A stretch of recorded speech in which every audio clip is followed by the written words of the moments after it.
वह असली old ancestor Faraz नहीं है, वह तो उनकी आत्मा है जो उस मूर्ति के अंदर रखी गई थी। हालांकि नितिन भी कुछ समय पहले उन सभी के इस तरह के रिएक्शन को देखने के बाद में वो भी हैरान था, लेकिन वह भी अब उस स्थिति को समझ चुका था, क्योंकि पिछली बार भी उसके साथ में ऐसा ही कुछ हुआ था। जब वह अनबाउंडेड वर्ल्ड के अंदर फंस गए थे तो उस समय भी ओल्ड एंसेस्टर फराज की वो कटी हुई आत्मा उसके सामने आई थी। क्या क्या आप सही कह रहे हो? क्या ये ओल्ड एंसेस्टर फराज की आत्मा है? जैसे ही वह आवाज उन सभी की कानों के अंदर पहुंची, उन सभी की आंखों के अंदर चमक आ गई, क्योंकि अब वह समझ चुके थे कि वास्तव में उन सभी ने एक सही दरवाजा चुना था इसके अंदर आने के लिए। वह सभी सभी अभी सदमे के अंदर ही थे कि अचानक से ओल्ड एंसेस्टर फराज ने भी अब अपनी आंखें खोल ली थी। उनकी उस आंखों के साथ में उन्होंने मूव किया और उन सभी के ऊपर एक नजर डाली। उसके बाद में उन्होंने एक आवाज के अंदर कहा, मैं ओल्ड एंसेस्टर फराज हूँ। वह आवाज बिल्कुल भव्य थी और इतनी ज्यादा शक्ति भरी हुई थी। उस आवाज को सुनने के बाद में सभी ने एक साथ बोला, हम सभी ओल्ड एंसेस्टर फराज को सम्मान देते हैं। और वह सभी सभी अब नीचे गहराई से झुक जाते हैं, क्योंकि अब ये पक्का हो जाने के बाद में कि वह सामने वाला ओल्ड एंसेस्टर फराज था, तो वह सभी अब उत्साह से कांपने लगे थे, क्योंकि आखिरकार वह एक ऐसी शख्सियत थी जो मास्टर टीचर अकेडमी के फाउंडर मास्टर शेख के साथ में खड़ी थी। और क्योंकि मास्टर शेख पूरे दुनिया के मास्टर टीचर थे, तो इसीलिए वह ओल्ड एंसेस्टर फराज के सामने कुछ भी नहीं कर सकते थे, क्योंकि आखिरकार अनगिनत लोग थे जो उन्हें अपना आदर्श माना करते थे। उन सभी को इस तरह से नीचे झुकते हुए देख ओल्ड एंसेस्टर फराज ने कल किसी मुस्कान के साथ में अपना सर हिला दिया। उसके बाद में उसने बोलना आगे रखा और उसने कहा, क्योंकि आप सभी यहाँ पर पहुंच पाने में कामयाब हो गए हैं, तो इसका मतलब यह है कि आप सभी के अंदर वास्तव में कुछ सक्षमताएं हैं और आपका मानसिक लचीलापन भी बहुत अच्छा है, क्योंकि अब आप सभी यहाँ पर पहुंच चुके हैं। इसीलिए अब मैं आप सभी का एक एग्जाम लेने वाला हूँ और ये एग्जाम आप सभी के लिए अच्छा होने वाला है। आप सभी को इसके अंदर बहुत ही ज्यादा लाभ होगा। उसके बाद में ओल्ड एंसेस्टर फराज ने कहा, अगर आप सभी इस पूरे एग्जाम को पास करने में कामयाब हो जाते हैं तो उसके बाद में आप मेरे स्टूडेंट बनने में कामयाब हो जाएंगे और मेरी विरासत के आप लोग हकदार होंगे। लेकिन मैं आप सभी को एक बात बता देना चाहता हूँ कि अगर आप सभी में से कोई भी इस परीक्षा को पार करने में कामयाब नहीं हुआ तो मुझे माफ करिएगा, लेकिन मैं फिर उसको यहाँ से नहीं जाने दूंगा, क्योंकि मैं इस सीक्रेट के बारे में किसी को भी नहीं पता लगने दे सकता था। बिना किसी भाव के ओल्ड एंसेस्टर फराज ने उन सभी से कहा, तो क्या अब आप सभी इस एग्जाम को देने के लिए तैयार हैं? वही दूसरी तरफ नितिन दूर खड़ा हुआ अपने मन ही मन में सोच रहा था,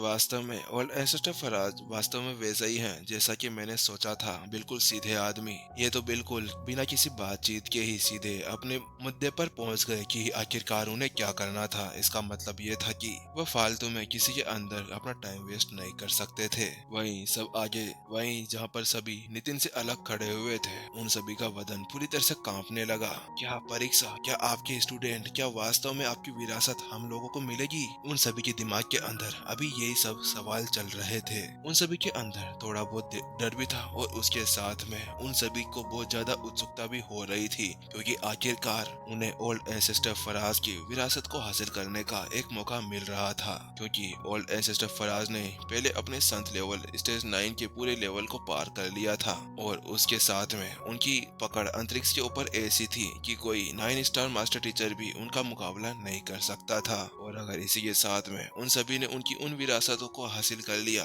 जिनको उन्होंने पीछे छोड़ा था, तो उसके बाद में उनको अपने रैंकों के अंदर आगे बढ़ने से कोई भी नहीं रोक सकता था। वह मास्टर टीचर कॉन्टिनेंट के अंदर एक अलग ही ऊंचाई पर पहुंच जाएंगे। ओल्ड एंसेस्टर फराज की मूर्ति बोलना जारी रखती है और वह आगे कहती है, ठीक है, तो आप सभी इस एग्जाम को स्वीकार करें, या फिर अगर आप सभी इस एग्जाम को नहीं देना चाहते तो मैं आप सभी से एक ही निवेदन करूंगा कि पीछे मुड़े और यहाँ से चले जाएं। ओल्ड एंसेस्टर फराज की बात सुनने के बाद में भीड़ में से किसी ने भी जल्दी से निर्णय लेने के बारे में नहीं सोचा था। वह सभी अब एक गहरे चिंतन के अंदर खो चुके थे, क्योंकि वह सब भी जानते थे कि अगर उन्होंने एक बार उस एग्जाम को स्वीकार कर लिया तो उसके बाद में उन्हें वह देना ही होगा। हालांकि वह सभी भी जानते थे कि जिस एग्जाम को वह देने के लिए जा रहे थे वह बहुत ही ज्यादा कठिन था और वह अंतरिक्ष की हेरफेर से जुड़ा हुआ था, इसीलिए उन सभी के लिए उसको पार करना बहुत ही ज्यादा मुश्किल हो जाएगा। और जैसा कि ओल्ड एंसेस्टर फराज ने कहा था कि अगर एक बार वह एग्जाम के अंदर फेल हो जाते हैं तो उसके बाद में वह सभी यहीं पर पर ही फंस कर रह जाएंगे। ओल्ड एंसेस्टर फराज की बात सुनने के बाद में अचानक से आदर्श को कुछ याद आता है और वह उन सभी से कहने लगता है, मुझे लगता है कि पुराने प्रिंसिपल शेखर भी यहाँ पर आए थे और उन्होंने भी इस एग्जाम को चुनौती दी होगी, लेकिन वह इसको देने में फेल हो गए होंगे और वह यहीं पर ही फंस कर रह गए होंगे। और इसके साथ में हम सभी लोग देख सकते हैं कि आखिरकार ये एग्जाम कितना ज्यादा कठिन होगा, क्योंकि हम सभी को पता है कि होंगन मास्टर टीचर अकेडमी का एक प्रिंसिपल कितना ज्यादा बुद्धिमान हो सकता है, लेकिन इतनी ज्यादा बुद्धि के होने के बाद में भी पुराने प्रिंसिपल शेखर यहीं पर ही फंस कर रह गए थे। बस अभी ऐसा ही कुछ सोच ही रहे थे कि अचानक से पार्थ आगे बढ़ता है और वह कहता है, मैं तो इस एग्जाम को देने के लिए तैयार हूँ। आखिरकार कौन होगा जो ओल्ड एंसेस्टर फराज के उस विरासत को खोना चाहेगा। मैं तो अपनी मौत के ऊपर खेल के भी इस विरासत को हासिल करूंगा। और आखिरकार ये कितना बड़ा सम्मान होगा कि हम सभी ओल्ड एंसेस्टर फराज के स्टूडेंट बनने के लिए एक एग्जाम दे रहे हैं। पार्थ की बात सुनने के बाद में सभी कॉम्बैक्ट मास्टर्स भी अब उसके पीछे पीछे लग गए। हाँ हाँ, हम भी ऐसा ही करेंगे। वे कॉम्बैक्ट मास्टर बहुत ही ज्यादा निडर होते हैं और वह सोचने में ज्यादा देर नहीं लगा थे, इसीलिए उन्होंने जल्दी से अपनी अपनी इच्छाओं जाहिर कर दिया। कॉम्बैक्ट मास्टर्स को ऐसे आगे बढ़ते हुए देख हेड आदर्श, हेड दिलीप, प्रिंसिपल समर्थ और अन्य लोगों ने भी अपने अपने सिर हिला दिए और उन सभी ने भी कहा, हाँ हाँ, हम भी आप सभी के साथ में चलेंगे, हम भी उस एग्जाम को देना चाहते हैं। आखिरकार कौन ही होगा जो ओल्ड एंसेस्टर फराज का स्टूडेंट नहीं बनना चाहेगा। उन सभी को ऐसे आगे बढ़ते हुए देखने नितिन ने जल्दी से चिल्लाया, रुको रुको सभी, यहाँ पर कुछ ना कुछ गड़बड़ है। नितिन मन ही मन में सोच रहा था, आखिरकार क्यों फिर, क्योंकि नितिन को यहाँ पर कुछ गड़बड़ लग रही थी। क्योंकि नितिन सोच सकता था कि हाँ ये ठीक है, ओल्ड एंसेस्टर फराज होंगे, लेकिन उसके बाद में यहाँ पर स्काई लिपिंग भी तो आया था।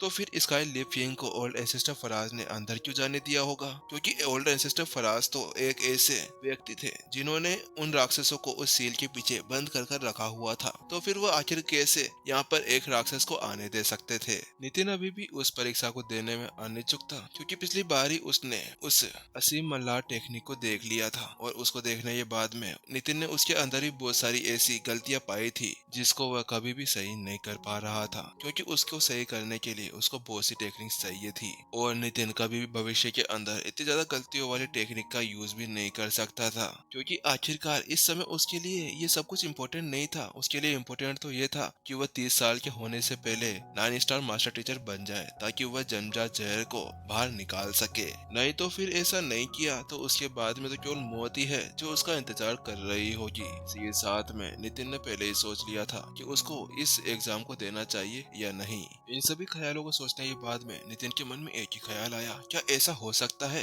कि ये ओल्ड एंसेस्टर फराज ना हो और कोई नकली बेरुपिया हो? इसके अलावा बाहर कुल 9 दरवाजे थे, लेकिन वह सभी ऐसे ही दरवाजे के अंदर खुले जहाँ पर उनको यह इंसान मिल गया। और यही नहीं, उससे अलग ये कि केवल यहाँ पर आने के बाद में वह ऐसा कह रहा है कि वह उसे उसकी वह विरासत दे देगा, वही इतनी आसानी से। आखिरकार ऐसा कैसे हो सकता था? ओल्ड एंसेस्टर फराज ने कहा, ठीक है, तो तुम सभी अब अंदर जाने के लिए तैयार हो तो ठीक है, अब तुम अंदर जा सकते हो। लेकिन जैसे ही नितिन ने देखा कि वह सभी अब अंदर जाने वाले थे, नितिन ने जल्दी से चिल्लाते हुए आवाज दी, जल्दी से सभी वहीं पर रुक जाओ, कोई भी अंदर नहीं जाएगा। नितिन को इस तरह से ऊंची आवाज के अंदर चिल्लाते हुए देख सभी वहीं पर ही रुक गए और वो पीछे पलटकर नितिन को सिकुड़ी हुई आंखों के साथ में देखने लगे। प्रिंसिपल नितिन, क्या हुआ? आप इतनी तेज क्यों चिल्ला रहे हैं? उसी के साथ में उन सभी के होठों के ऊपर उनकी अंगुलियां थी जो इशारा कर रहे थे कि प्रिंसिपल नितिन थोड़ा धीरे बोलिए, क्योंकि हम सभी अभी ओल्ड एंसेस्टर फराज के सामने खड़े हुए थे और उनके सामने इस तरह से चिल्लाना उनके लिए एक अपमानजनक बात थी। उन सभी की बातें सुनने के बाद में नितिन ने उनसे कहा, मुझे कुछ भी हैरानी नहीं है, बस मुझे इसके ऊपर कुछ ना कुछ गलती लग रही है, इसीलिए आप सभी वहीं पर ही रुक जाइए। इतना बोलने के बाद में नितिन ने जल्दी से अपनी तलवार बाहर निकाली। एक तलवार क्यू का वार उसकी तरफ भेज दिया। वह तलवारें बहुत सारी थी और बहुत ज्यादा ताकतवर भी थी। अगर कोई भी आत्म लेवल का हथियार उसके सामने आ जाता है तो वह एक ही झटके के अंदर चकनाचूर हो जाएगा। लेकिन वहीं दूसरी तरफ यह नजारा देखने के बाद में आदर्श की आंखें तो बाहर निकल आई और उसके तोते उड़ गए। प्रिंसिपल नितिन, आप मरवाओगे, ये क्या कर रहे हो? सभी का शरीर उस वार को देखने के बाद में कांपने लगा। प्रिंसिपल नितिन, क्या आप पागल वागल हो गए हो? बिना किसी बताए यहाँ पर सीधा हमला करने चले गए। आपको अभी अभी तो बताया कि वो प्राचीन ऋषि फराज की मूर्ति है, तो आपको उनके ऊपर इस तरह से हमला करने की क्या जरूरत थी?